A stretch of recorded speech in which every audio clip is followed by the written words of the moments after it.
Boker Tov, Boker Tov. It's Nazyr Māsh. It's not quite yet 5 o'clock in the morning here in New York. And I'm just continuing this little series called Lightheaded. I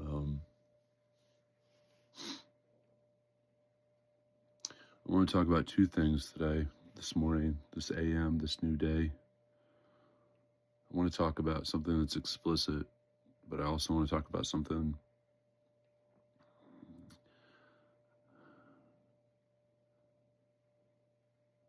a clean mouth, a clean tongue.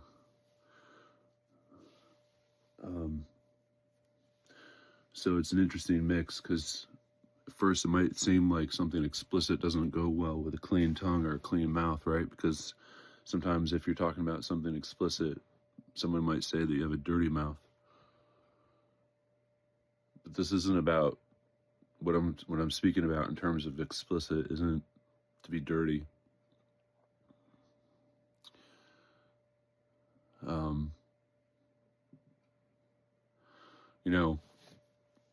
I wish that I didn't have, well, let me rephrase that. I was going to say that I wish that I didn't have the experience that I do have with women. But if I said that, then it would be like saying that I don't want to be who I am. I don't want to be me. But I'm actually glad to be me. And the experience that I have had with women has also shaped me to be who I am. And I actually love who I am. I'm not proud. I'm trying to learn, even at this point in my life, just to have deeper integrity with my words. That my words would reflect my heart. Yeah, that they would reflect both my heart and my mind as one.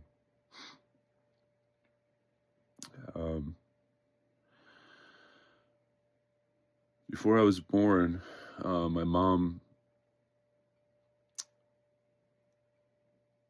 found out that she needed to have an appendectomy, which is to have your appendix removed. And she was really afraid, so my mom dedicated me in her womb to the Almighty before I was born. And I don't know what it's like to not be dedicated, but I can tell you that in my life that I felt different. But how could I feel different when all I feel is me? How can you feel different from what you are? I felt different in the sense that I just felt like I didn't fit in. Yeah, that's how I felt different. I felt different, like I didn't fit in. I also felt insecure because I didn't fit in. And that insecurity led me to look for approval externally, look for approval, for validation from others. I think part of this was definitely connected to my relationship with my father. But I just got up 5 o'clock, not even 5 o'clock, 4 something in the morning. I didn't really want to get up, but there was something that's on my mind. There's something that's on my heart. And back around 2017, when the teshuva, my turn, started to happen, it happened, I believe, when I got to this point in my life where I realized I wanted no more falsehood in my life. I didn't want a relationship with any form of falsehood. I literally wanted to divorce myself from all forms of falsehood. And when I recognized that, and I got to that point, and I recognized that falsehood is something that can be a direct lie, it can be inflection, it can be our body language, it can be omission, falsehood can come in lots of different forms. Those are the ones that I'm mainly aware of. Maybe there's some more forms. I guess I think that summarizes it. But I got to a point where I just literally, I was like, I'm done. I'm done. I'm done with falsehood. I'm done with this relationship. I want out. I don't want anything to do with falsehood. And I recognized that, and I knew that. I just knew it. Like, I was sure about it. I was confident about it. I was wholehearted. It was like all of my mind, all of my heart. And around that time, I was having these meditations, and I had never smoked cannabis, and I want to be careful talking about this because I'm not encouraging people to go out and smoke cannabis, but I'm talking about my experience. And at the time, I was in a union with a woman that I love very much. She was Dominican. I used to call her Pachunga Mia. And Pachunga used to get really bad headaches, like really bad debilitating headaches, like not quite a full migraine, but almost. And she couldn't find out why she was having them. She went to, she got medical consultation. She couldn't get any solution or any answers on why she was having these headaches. She couldn't get any real relief in it. So, I'm a caregiver, and I'm a person that's very much a person that wants to bring healing, and when I was little, my mom used to work. She had a beauty shop in her house, and she would work. Sorry, I have a tendency to play with my hair and my dreads and stuff.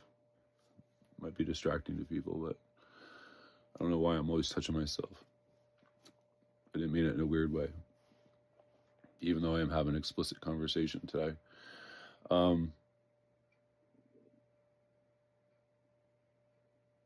My mom is a beautician, so my mom had this tendency to like kind of cut hair. And when she was cutting hair, she would kind of lean and kind of look. And I remember seeing my mom cutting hair and kind of looking like she would have her head tilted, right? So my mom would have a really painful neck at the end of the day. And I from an early age, I saw that, and I wanted to help my mom, so I would massage my mom's neck. I'd massage her neck and her shoulders with my hands. Started when I was around 14 years old. And my dad really loved his scalp massage, and that would be really relaxing to him. So I would massage my dad's scalp.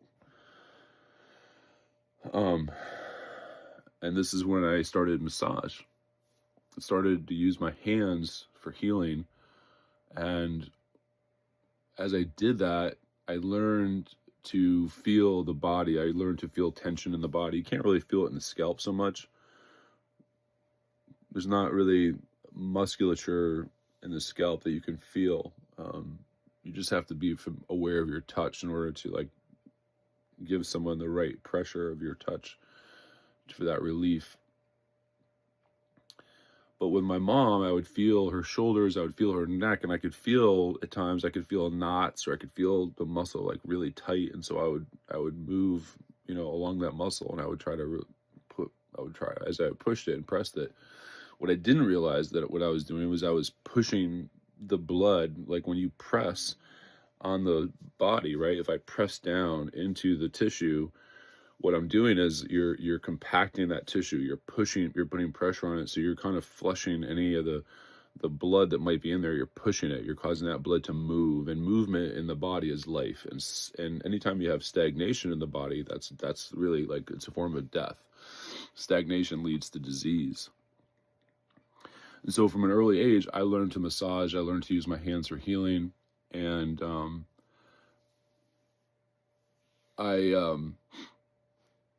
I got good at it.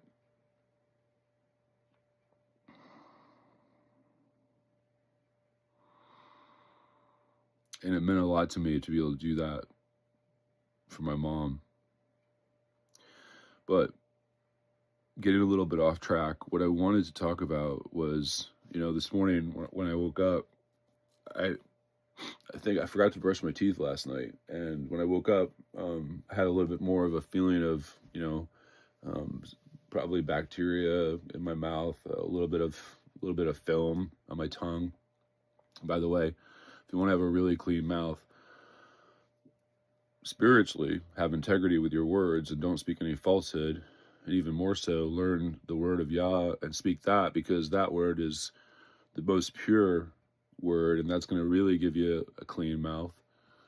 But get a tongue scraper, get a great toothbrush, and get some really good natural toothpaste. And I use a brand that's called Uncle Harry's. Someone dear to me recommended that, and it's good. Like, my mouth feels amazing right now, even though I'm not even awake, and I'm still feeling groggy. So bear with me. But I do have something to say that I think is really a good message, both from men. It's really more for men, but I think women can learn from it as well.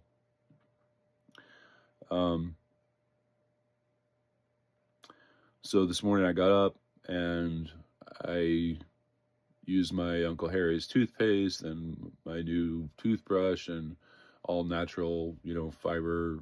It's actually, even though I'm really curious what Halaha would say about this, but it's actually from, what the toothbrush is actually like boar hair, which I was like really kind of iffy about that, because trife or pig, that's unclean to eat.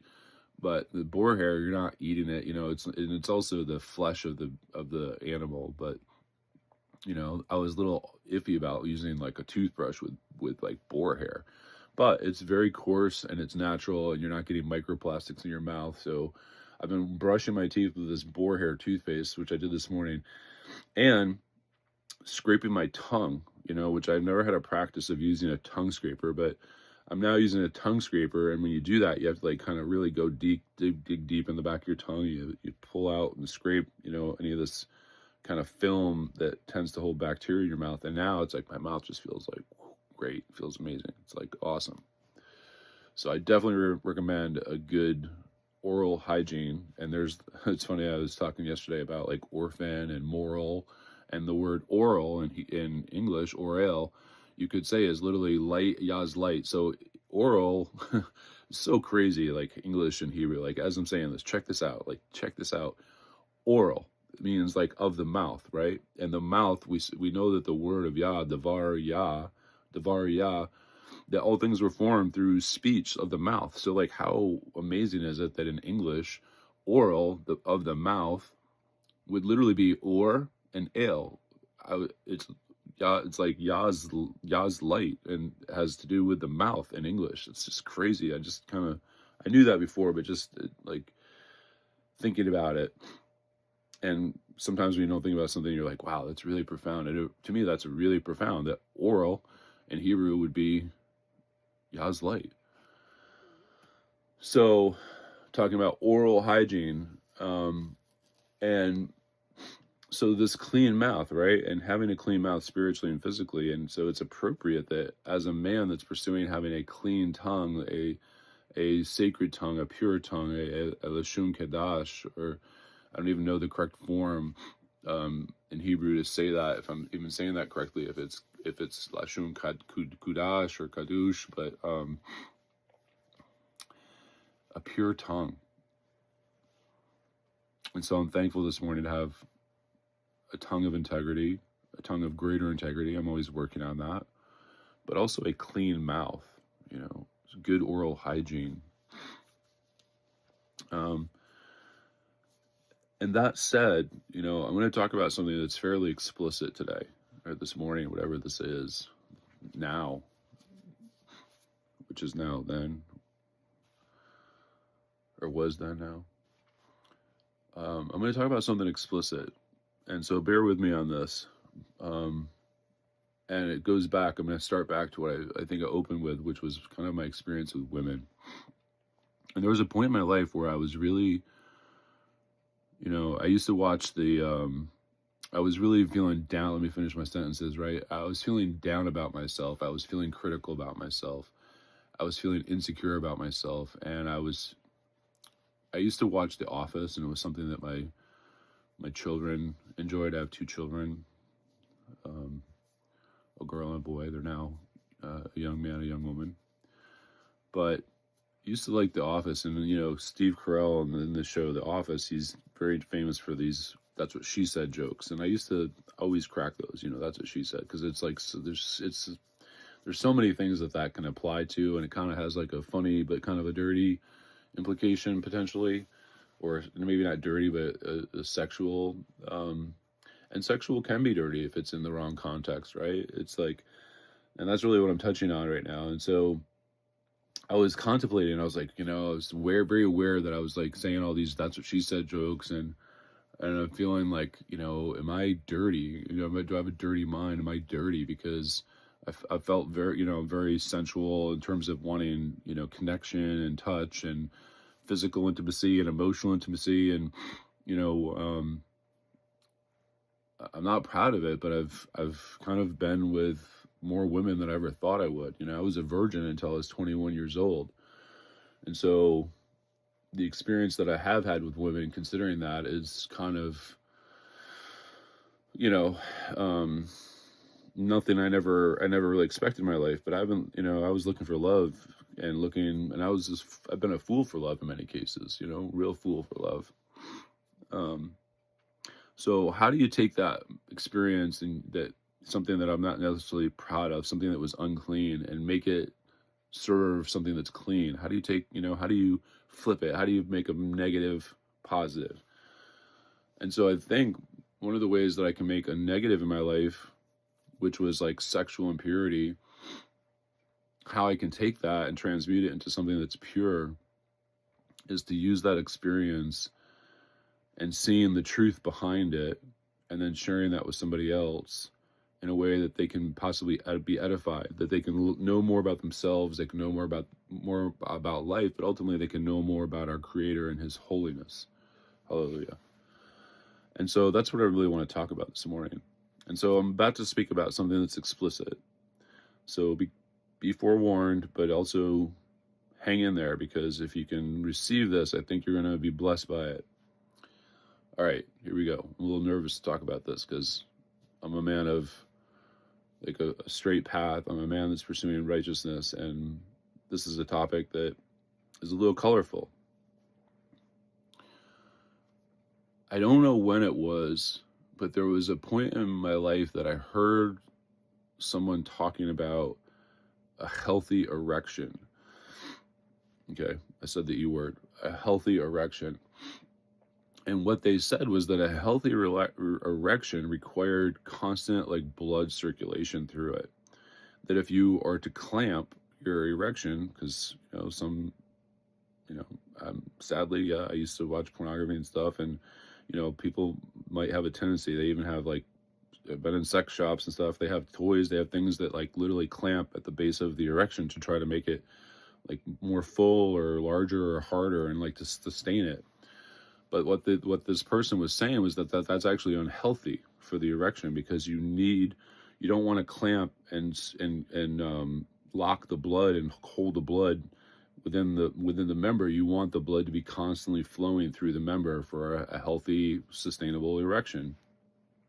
When I heard that, it was like a light went off. I was like, if that's the case, and the blood is constantly pumping and flowing through the member for a healthy erection, that is, to me, a picture that the member, that the man's penis is actually part of his circulatory system. It's actually connected to his heart. And then I was like, wait a minute. I was like, the Psalms, the Tanakh talks about circumcising your heart, and we circumcise our member, and all of a sudden it was like this light went off, right? And that's what this series is about, being lightheaded, our head. And I got this light in the background here, right? It's supposed to be a play on words, but lightheaded, having an awareness. And so I had this awareness that the man's penis, the man's member, you could even say his tree of life, or a picture of the tree of life, because seed comes through it, is literally like his heart. It's like the outward version, it's the outward extension, it's the outward aspect of his internal heart that's behind his rib cage, is his member. And while his heart is protected by his rib cage, ultimately his member is designed, to go up inside of his woman, to be in her womb, which is this safe, warm place that we start our life. And now there's this incredible, beautiful picture unfolding to me that's not dirty, that's not, it's not about just going and putting your penis in all these different women and being dirty. No, it's not about that at all. It's how it's even more sacred. It's like even lends itself to why you want to save it and protect it for someone that's really special, because you're literally putting it in your woman, in her womb, which is the place of life. Like Hua's name is never Eve. Hua is about bringing forth life, and so this womb, a woman has a curse that, you know, every month she has this reminder of this curse from the beginning of disobeying and not listening to the word of Yah and being deceived. And so every month, if the woman doesn't have that egg fertilized within her, then death comes out of her womb, right? And so it's a place of life and death, which is an oxymoron because it was supposed to be a place of life. And so it's an abomination. It's forbidden to lay with a woman during her moon, because why? The seed is life, and then when this egg is not fertilized and it's coming out, it's a picture of death. It's physical and spiritual death. It's a picture of this curse, but it's also a picture of this, what could have been a child coming out of the womb, and that womb is supposed to bring forth a life, a child, not a dead egg or an unfertilized egg, right? An incomplete egg. It's supposed to bring forth a child, something that's complete, something that reflects the image of Yah. And this is very powerful. And so I hope that you can hear past what I'm saying that's explicit in this, and learn and hear and receive this, because it's a powerful, I believe it's a powerful share. It's a powerful message about the sacredness of what we are, who we are as a spiritual vessel, as men and women, and how we are designed so magnificently, and how important it is that our relationships and our intimacy and our connection is pure.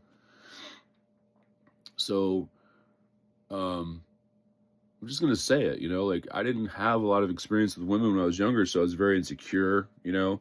And then when I was in college, I was in a room with these guys and they put on some porn, and I was like, I'd never seen anything like that. And I'm just like, what? Like, I didn't even know if it was fake or if it was real, you know. But in porn, obviously, well, I don't know if it's obvious or not, but they tend to go after dudes that are like bigger, right? And so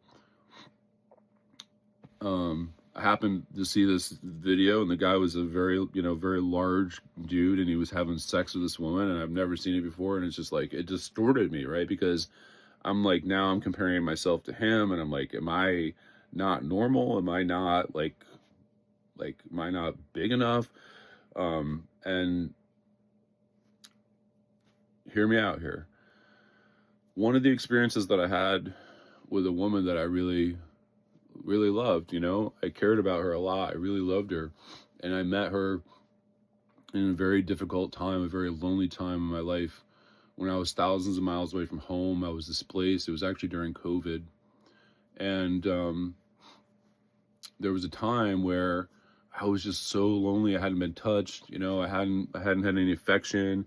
And, you know, we were spending time together, and as I'm saying this, I'm realizing we were smoking cannabis, and I never went back to my story about the cannabis in my heart. And so let me just finish that briefly. But I started having these meditations. I brought up cannabis because I didn't smoke cannabis for a party or to, you know, like to get high.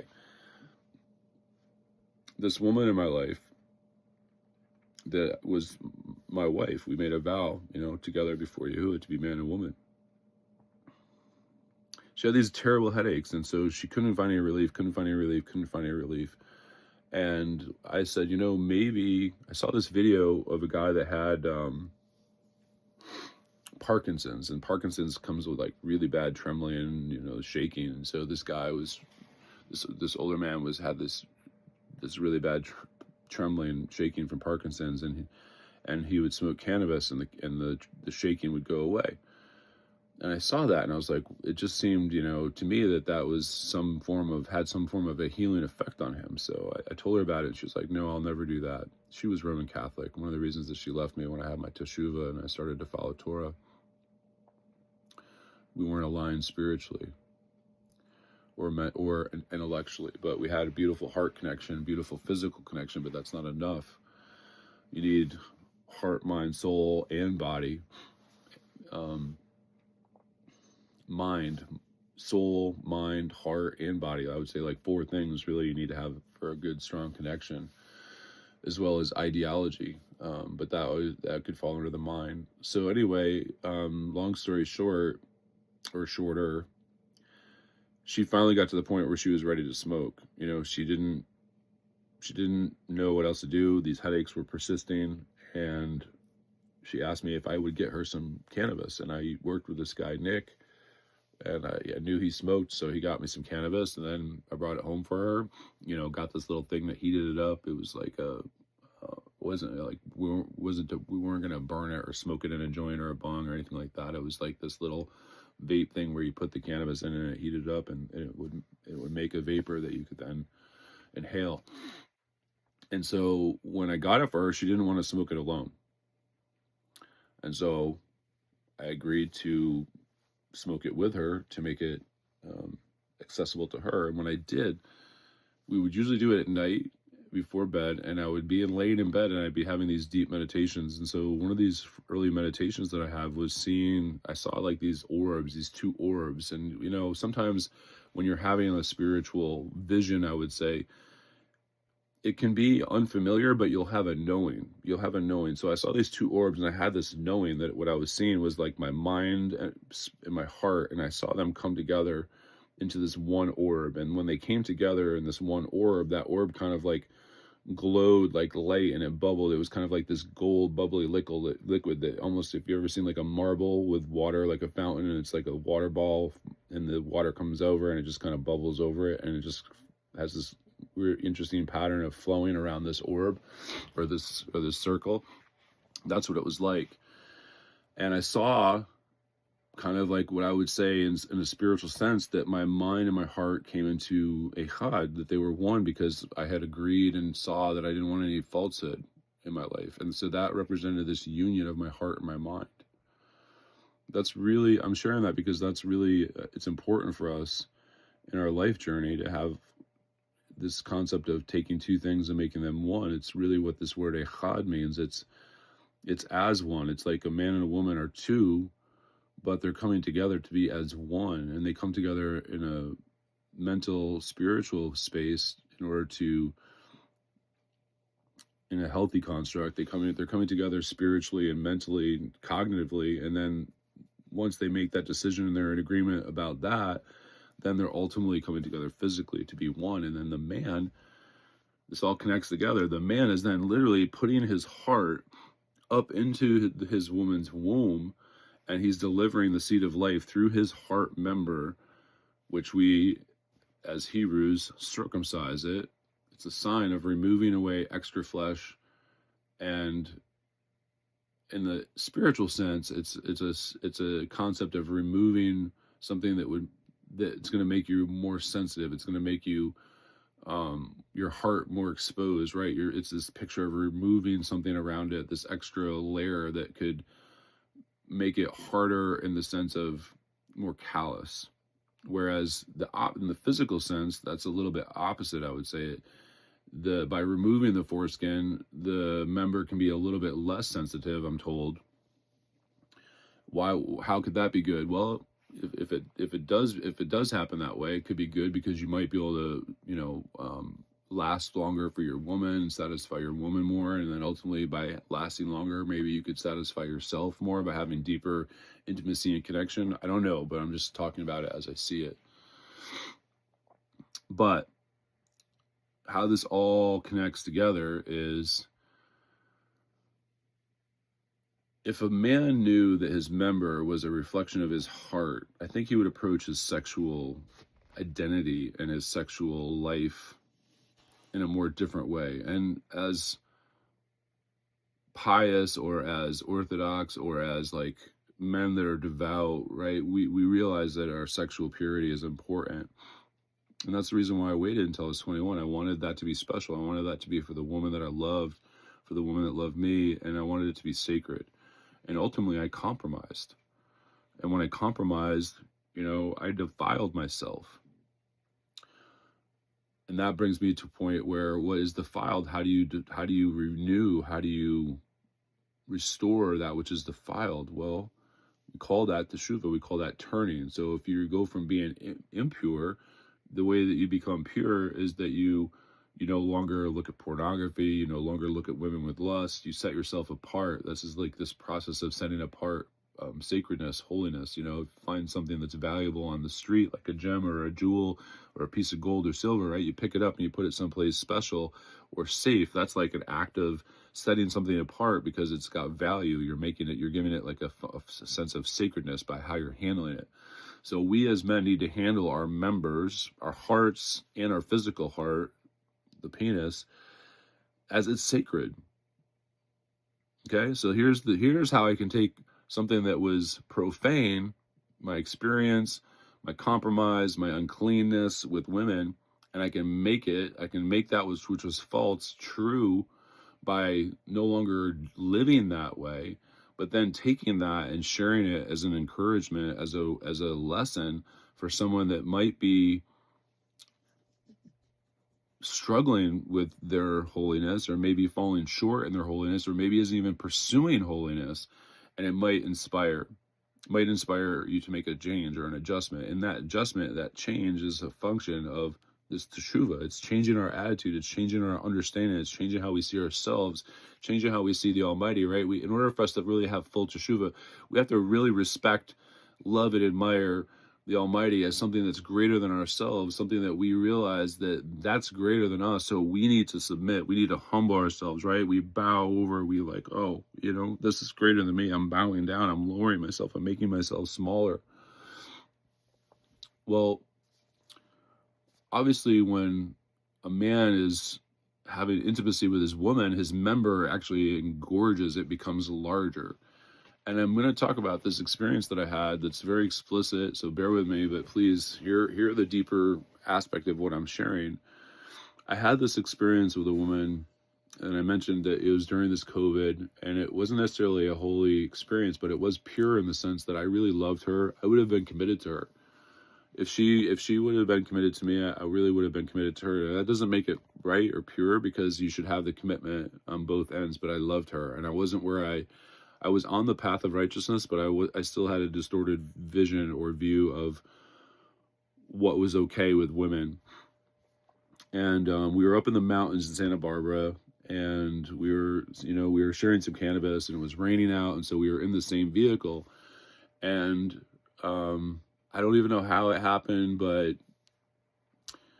I was under a lot of physical stress from not having any touch, and this woman was effectively massaging my member, not in this kind of, sexual, it was obviously sexual, but it wasn't like this, like what we've seen on, if you've seen pornography, it wasn't like this, what people call jerking off. It was like a massage. It was like very attentive, very caring, very like compassionate, very loving, very nurturing. And honestly, I was shocked with like how that affected me. I was shocked with like the fullness and the size, the girth and the length of my member. Like I'd never seen it that big before. And I didn't even know that was possible. And it was like, wow, like what the heck? Like this is, it feels amazing, but also like I had no idea that I was even like, that was even me, And so, yes, this is very explicit, but what is it really about at the core? It's about connection. It's about recognition. It's about pursuing our humanity in the way that we were designed, in what's intended for us. And there was a form of trust in that moment. I was in a very vulnerable place. She was actually in a vulnerable place. We were both living out of our vehicles at that point, because I got stuck in California during COVID. And the company I was working for shut down. So I was literally living out of my truck with my dog. And had this experience. And so the way this all comes together for me is, I'm talking about something that was technically unclean, but I'm talking about it. I'm rectifying that and taking something from my past and making it clean by putting a spiritual context that's for edification on it. And so that's a form of tikkun or tikkun. It's a form of rectification. It's for me, it's seeing truth in my life. And for maybe for you, it's me sharing a concept or principles that maybe you haven't heard before. But when you do, you receive it, it makes sense, and you can apply it to your life. You can apply it to your mind. You can apply it to your heart, and you can share it with others. And so my negative experience can now be a positive experience by sharing it this way. And so to bottom line it, a man's heart is in his chest, but it's also between his legs. And when we realize that our member is part of our circulatory system, it's part of our heart, and that when we circumcise our member, it's a picture of the spiritual circumcision that needs to happen in our heart, in our spiritual space. So that's a point, right? And the second point is that if you want to have like the full benefit and experience of that member, then you need to have it in a sacred space like that. Ultimately, that place needs to be with somebody that you trust, somebody that cares about you, somebody that's not just like trying to perform this, like, a lot of people, like, they are literally performing, they're acting, like they're acting like what they think you need or want, or they're acting like what they've seen in a video, right? But that was not what was happening here. There was a presence, there was a attentiveness to me as a man from her that touched me and blessed me in a way that I saw a different result, and I saw a good result. And it was like, not only did it like touch me physically, it touched me emotionally and mentally, and it touched me spiritually. And it's really sad that this person ultimately wasn't willing to receive. I can hear the eagles waking up. There's eagle nests out here. I'm hearing the eagles wake up. It's so cool. So this woman ultimately wasn't able to receive me in a positive context as a man and a woman, because she wasn't willing to receive my spiritual headship. She wanted to be the high priest, so to speak, spiritually. She wanted me to conform to her spirituality. And I was at least at a point in my life where I was like, no, I'm not conforming, I'm not compromising, and I'm not conforming to your spiritual paradigm. I'm seeking my Father's spiritual paradigm, and I'm going to conform to his way, not your way. And it was sad, because I really did love her. And I still do. When you love somebody, it doesn't end, when they're out of your life. And the last time we had communication, it was positive, and I was thankful for that it wasn't like on a negative. But when you love someone, you love them, and that love is, to me, that's the thing that really, when you want to know what love is, that it'll stand the test of time. And that fact that I love that person doesn't mean that I can't be even more in love and more available and more deeply connected to, if I was to ever have a woman or a wife again. That doesn't mean, that is going to make that relationship less. If anything, it's prepared me to be more emotionally available. It's prepared me to be more aware of my body. It's prepared me to be more aware of my soul, that I could be a better partner, a better lover, a better man. And so I'm thankful for my negative experiences in life, because today I am a more prepared man. Like, I'm a better man. I'm a better man spiritually. And my walk, I believe that prepares me to be a better father, prepares me to be a better partner, a better lover. All those things are positive in the right context. And so I'm going to wrap this up, and I hope it's been meaningful to you.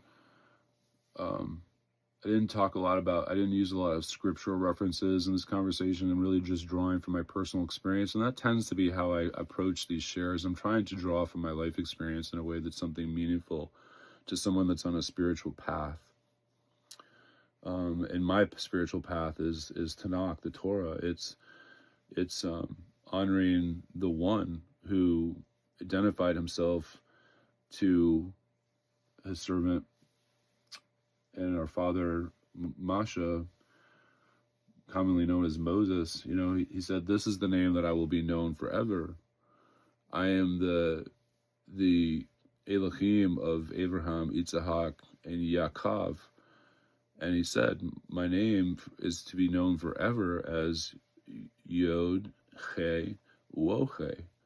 Yahuwah, Yahuwah, Yahuwah. And that this is not a name that, some people think, oh, if you say it wrong, that, you're doing some bad thing. It's like when you're learning how to speak as a child, mispronouncing something isn't wrong. It's part of your learning process. And so as children of the Creator, when we're trying and we're learning and we're seeking to say his name, and people say his name in many different forms. I grew up hearing it as Jehovah, Yahovah, and then there's some people that know it as Yahweh.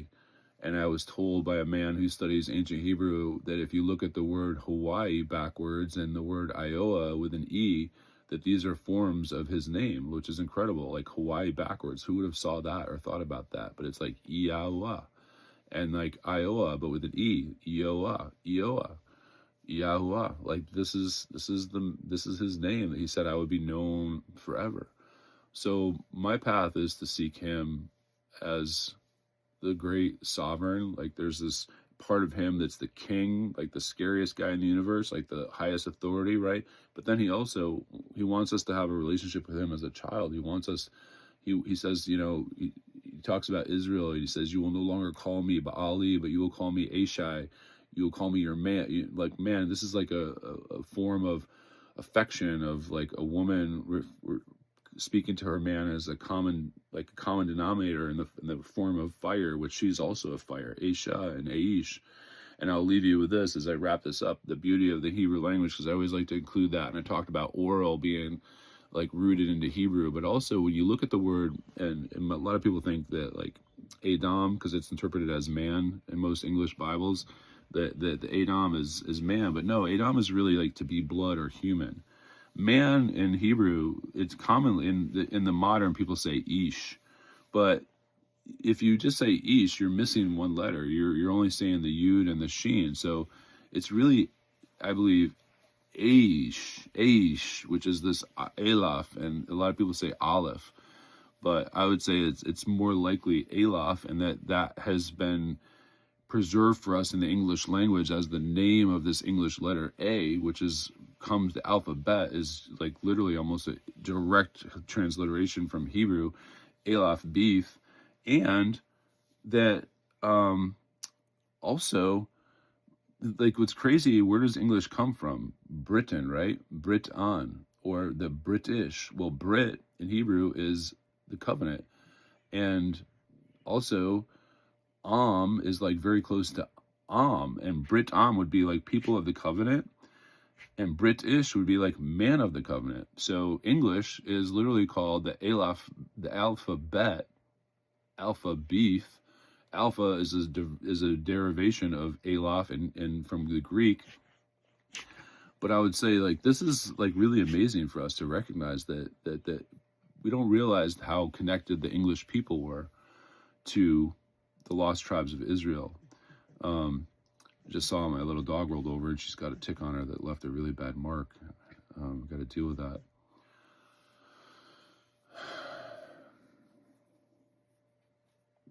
It feels like I'm a little bit all over the place with this share, but I hope that it's meaningful to you. I hope that this picture of really connecting as a man with a woman that cares about you, that's nurturing and attentive to you, is not just there performing this role, but actually is there serving, right? We're serving you in a role of nurturing and love. Like that's real. That's really a woman's greatest gift, and is to be able to function as she was designed to. And women their bodies are different than men's. They're softer. They're like they receive the man inside. They're soft. The man is hard. Like there's all these different contrasting aspects of a man and a woman that are really beautiful.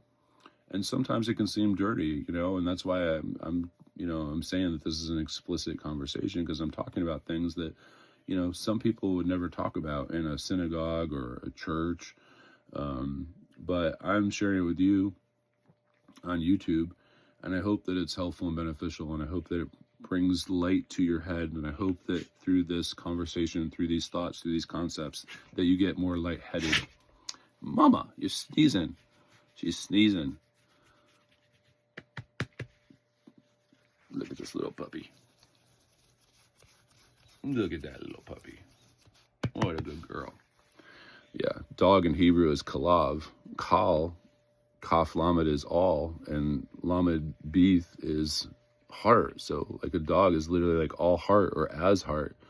Amazing. So guys, I love you. I pray that you are blessed by this share, these words. I pray that the Almighty would use them to expand the light that's in your mind, that you would be more light-headed through this, and that you'd be blessed by it. Because I love you, and I'm sharing this as love. I'm sharing this as a brother that loves you, that's willing to like talk about my life, that's willing to be vulnerable, that's willing to expose myself in a good way, right? Not in an unclean way. Expose my heart, my mind to you, not my body, because that would be unclean. But to expose my mind and my heart, my soul. That's what I'm here exposing today. So I pray that you're blessed by it. And yeah, when I say I love you, I mean it. I love you. Because my love is limited. When I say I love you, I'm not loving you with my love. How could I do that as a stranger, right? I have to do it with the love of the Almighty, with Yah's love. And that's the love that I say that I love you with. And I mean it. And it's true. Blessings.